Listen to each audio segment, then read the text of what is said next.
Hace poco una revista católica española publicaba un editorial a raíz de los problemas que se han suscitado en torno a distintos movimientos y comunidades. Nosotros sabemos que desde hace algún tiempo el Vaticano viene interviniendo en algunas de los nuevos carismas que fueron impulsados con tanto entusiasmo por San Juan Pablo II y por el Papa Benedicto XVI.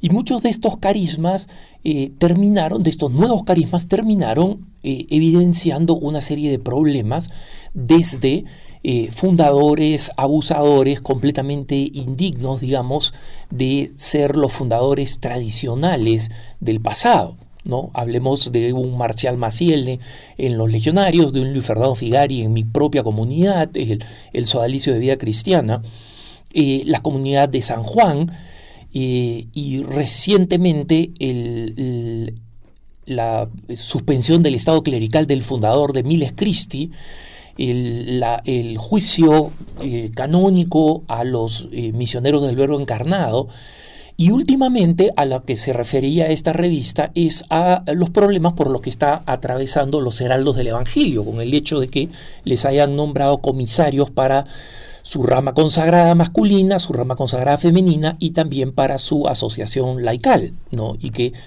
el comisariamiento, es decir, el nombramiento de un comisario, que es lo que pasó con la Legión, que es lo que ha pasado con mi comunidad, el Sodalicio de Vida Cristiana, y que ha pasado con los heraldos del Evangelio, es la forma más severa que tiene la Iglesia de intervenir en una congregación, ¿no? Porque básicamente suspende las autoridades existentes y las reemplaza por este comisario, ¿no? En el caso de mi comunidad, el comisariamiento terminó en enero del 2019, pero seguimos con un acompañante que fue uno de los comisarios que sigue velando a pedido de la Santa Sede por la reforma de nuestra comunidad, especialmente por la reforma del material de formación, ¿no? Mientras que el comisariamiento de los heraldos del Evangelio y sus comunidades recién ha comenzado y están todavía en este primer proceso de la acción del comisariamiento. Entonces, esta revista española publicó un editorial. Es una revista, digamos, que se inclina a la izquierda eclesial, si podemos utilizar un término que no me gusta mucho porque no me gusta poner categorías políticas, pero por lo menos nos permiten esto resumir un poco su aproximación. Es un duro cuestionamiento a la existencia de estos movimientos y al apoyo que se les dio, especialmente el apoyo que recibieron del San Juan Pablo II y del Vaticano. Muchos de ellos consiguieron unos estatus, digamos, de congregaciones o de institutos de vida apostólica, de derecho pontificio.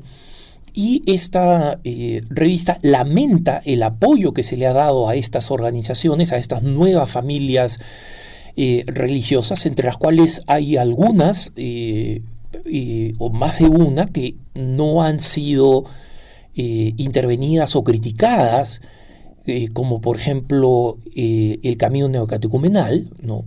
Y algunas otras instituciones de este mismo tipo. Es decir, que no ha sido un fracaso masivo de las organizaciones, pero esta revista dice que fue un error de parte de la Santa Sede y que es un error de parte de los obispos que no disciernen estas nuevas comunidades y no hacen el proceso, digamos, ellos no lo dicen, pero lo insinúan, más duro y menos fácil para que estas instituciones crezcan y se desarrollen, ¿no? Y tenemos algunas nuevas que están creciendo, que siguen creciendo y que próximamente tendrán que encontrar una figura canónica y que están creciendo exitosamente. Me pongo a pensar en el movimiento de Emaús, por ejemplo, o me pongo a pensar en Lazos de Amor Mariano. Son organizaciones que toman la posta de las antiguas que fueron creadas y apoyadas tanto por San Juan Pablo II, ¿no? Y este editorial se queja de la falta de apoyo que han recibido las antiguas congregaciones religiosas y las antiguas órdenes religiosas que de alguna forma vivieron lo que eufemísticamente esta revista llama el proceso de ayornamiento, ¿no?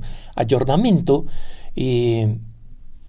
como saben ustedes, es un término que se utilizó mucho en el Concilio Vaticano II y es una palabra italiana que significa actualización o puesta al día, ¿no?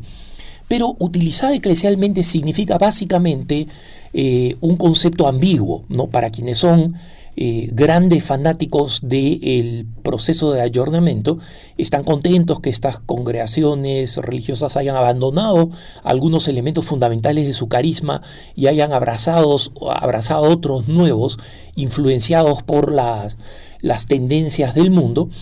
Y los críticos consideran que este ayornamiento es una especie de traición a su propia vocación y la redefinición de su vocación a espaldas de lo que habían recibido carismáticamente de sus fundadores, ¿no?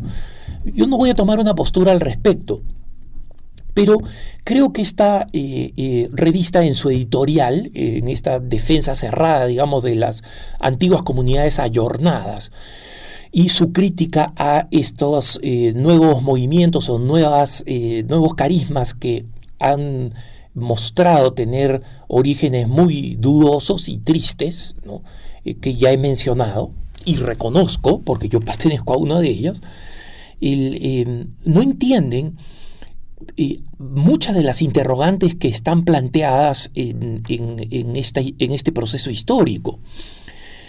¿Por qué estas nuevas formas de espiritualidad han atraído tantas vocaciones? ¿Por qué?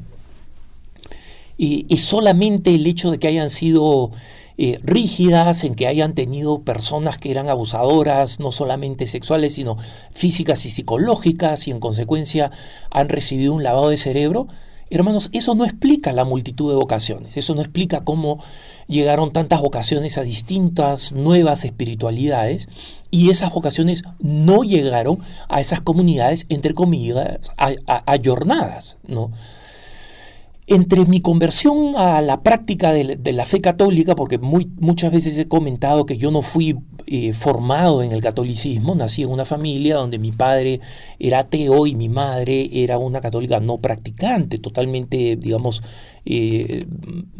partidaria de la postura de mi padre, por lo menos en el aspecto externo, ¿no? Entonces no íbamos a misa, no recibimos los sacramentos. He contado varias veces que yo, porque estaba en una escuela donde se preparaban para la primera comunión, recibí la primera comunión porque Dios es grande, ¿no? Y yo fui bautizado por mi madre y mis abuelos cuando mi papá no estaba presente cuando fui bautizado.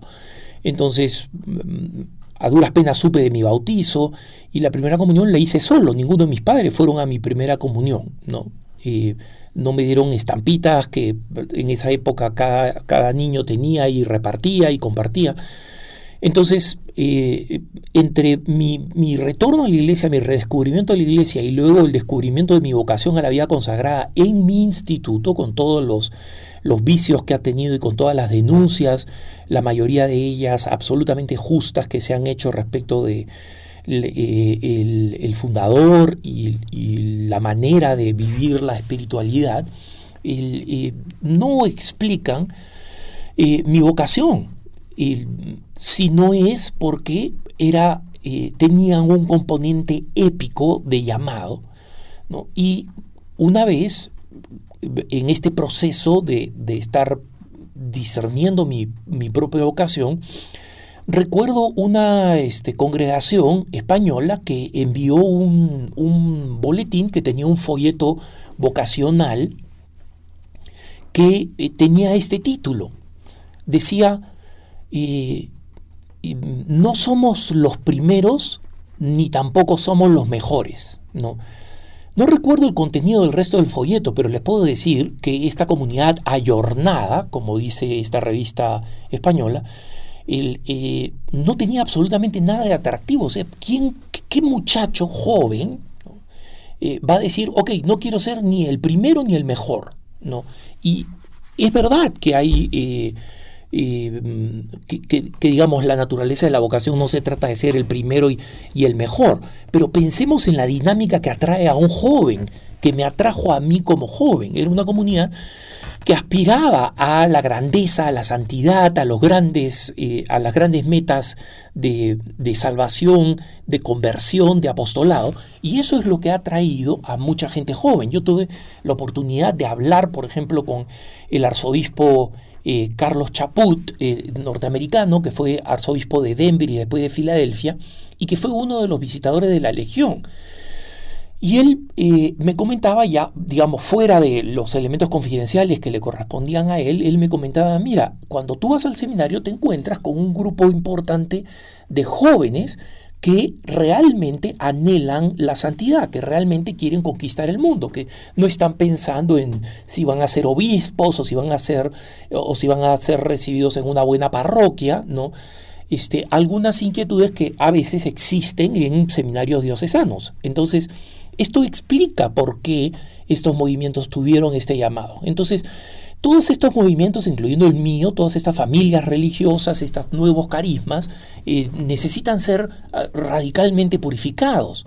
Pero creer que todos ellos fueron un error y que digamos, las comunidades o las antiguas congregaciones ayornadas, digamos así, actualizadas, son las que deberían haber recibido estos jóvenes, también tienen una razón para hacer examen de conciencia. En primer lugar, porque no es que estas congregaciones estén libres de escándalos, simplemente son mucho más viejas, tienen mucho más miembros y en consecuencia los escándalos parecen menores, pero digamos, cuando uno lee el número de escándalos de abusos sexuales en los que han estado involucrados jesuitas, porque digamos el 2018 y el 2019 las distintas provincias de jesuitas de Estados Unidos dieron a conocer la lista completa de los sacerdotes abusadores, y esa lista completa de los sacerdotes abusadores en Estados Unidos decuplica, o sea, literalmente 10 veces más que las personas que han sido acusadas de abusos en mi propia comunidad.